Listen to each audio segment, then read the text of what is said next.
What's good, guys? Welcome to another episode of Pass the Rock, another day of Pass the Rock podcast. Before I get into today's episode and today's topic, I definitely want to encourage y'all to go check out my old videos.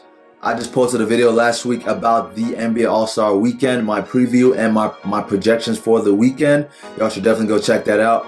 And before I get into this topic, y'all make sure to like, subscribe, comment, and please make sure to put on that notification bell so y'all can be alert whenever I get any new videos coming in. With that being said, guys, let's get this rolling. All right, today I'm going to be talking about my top 5 prospects, offensive prospects of the NFL draft.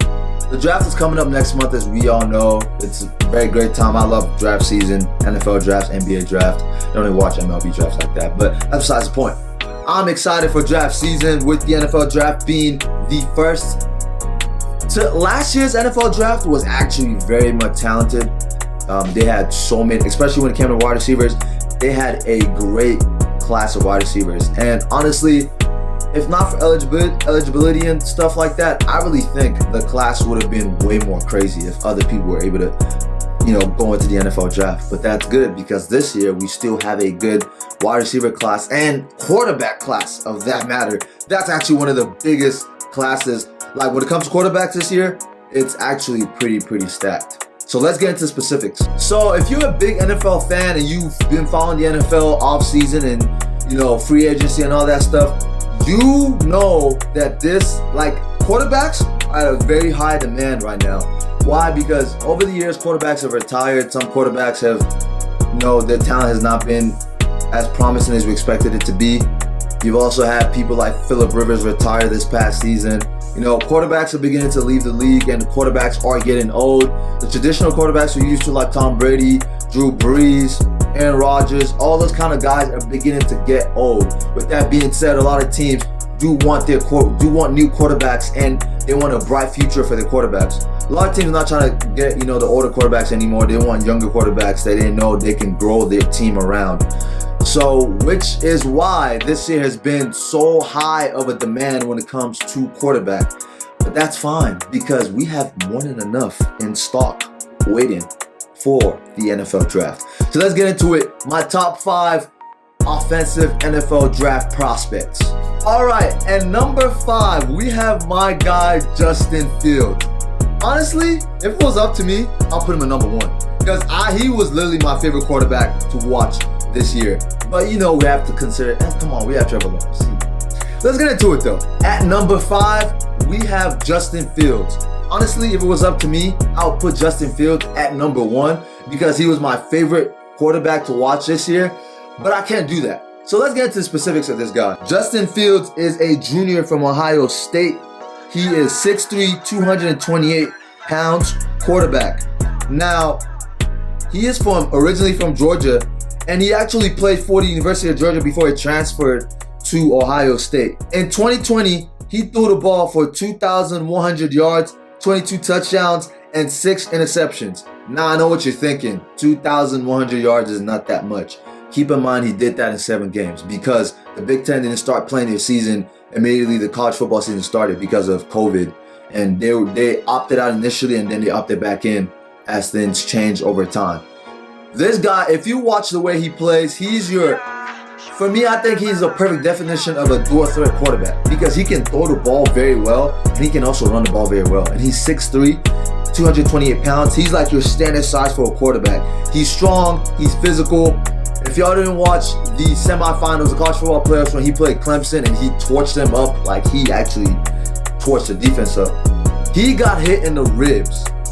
And that was a very vital hit that you would think will kick him out of the game, or will keep him out of the game. But no, he stayed in that game and played all the way through till they won.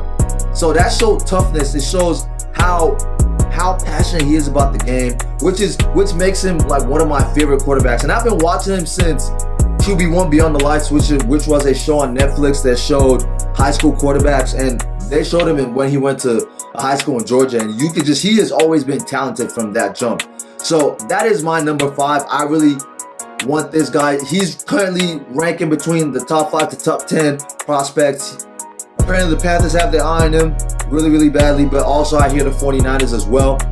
Either way, I don't really have a preference of where he goes. I just really want him to be a successful quarterback. All right, at number 4, we have Pinesol. Pinesol is actually like a human monster. Like he is something different. He's an offensive lineman who plays for Oregon. He is 6'6", 330 pounds. That is ridiculous. Like any team, if he's not the first offensive lineman to go off the board, I'm scrapping somebody because I don't understand why he's not. He has to be the first to go off the board. He is a large man. Like this guy is huge. He has everything you want from an offensive lineman. He should easily go. He should be the top 5 people drafted this year. Right now, he's projected at about number 3 to number 5. Some people say the Dolphins. There's also other teams who are looking at him. Like I said, I don't think I really have any. I don't really have any preferences when it comes to what teams these guys go to. I just want them to succeed. So Pinesol, I really think he is a human. Like I said, he's a human monster. Like he is. If you haven't watched his highlights, go watch his highlights. He protects his quarterback very, very well. So I say he is at my number 4 right now. Now we're down to the top 3, and I promise, even this whole top 5 was not easy for me to put together because it comes both in their stats and also in my preferences as well. But I can't, shoot it to only my preferences. I have to look at their stats as well and how they stack up against their opponents. Now, at number 3, a lot of people might not like this, but I have Devonta Smith. Yes, Heisman winner Devonta Smith. Devonta Smith is a senior from Alabama. Crazy university. 6'1", 175 pounds. You think this guy is like size-wise, he sounds, he doesn't seem like he's actually, big enough or whatever. But go watch what he did. He won Heisman for a reason. He caught the ball 117 receptions, 856 reception yards, 23 touchdowns, and he averaged 15.9 yards per catch. This guy was a human highlight. Like throughout the season, he showed us why there's no reason why he shouldn't have won Heisman. He showed us exactly why he was worth being a Heisman winner. He led the whole country in receiving.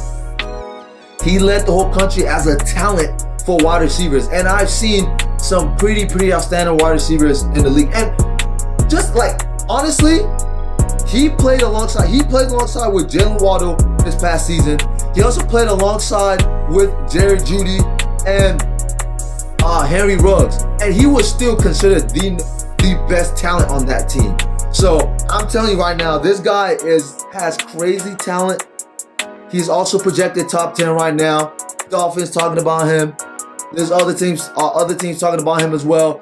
I believe that he should easily be top 2 when it comes to receivers picked in the draft. Why? I'm about to tell you. All right. So personally, I think I said this last year. He opted out this year because of COVID, and he decided to sit out the whole season. He didn't play one game. But from last year, I have always said that Jamar Chase is one of the best wide receiving talents I have seen. I personally put him above Devonta Smith.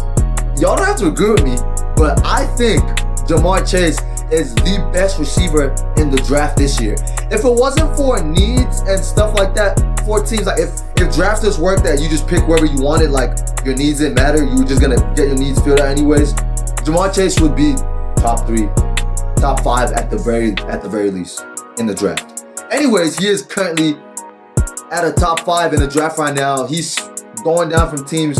He's like, any team could really grab him at this point in time.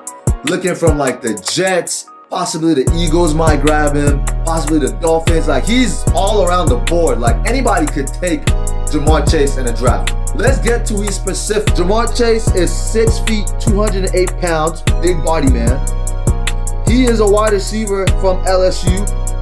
In 2019, the year that they won the national championship, he caught 84 receptions, 1,780 yards, 20 touchdowns, and he averaged 21.2 per catch. 21.2 yards per catch. Now, I know 84 receptions is not as outrageous as Devonta Smith's 120 or so receptions, but keep in mind that he played alongside with Justin Jefferson. He played alongside with Thaddeus Moss and other wide receivers in that team, just as well as Devonta Smith also played with a whole bunch of talents on the team. Now, Jamar Chase is like a pure wide receiver. He's a perfect height, 6 feet, a perfect weight, 208 pounds.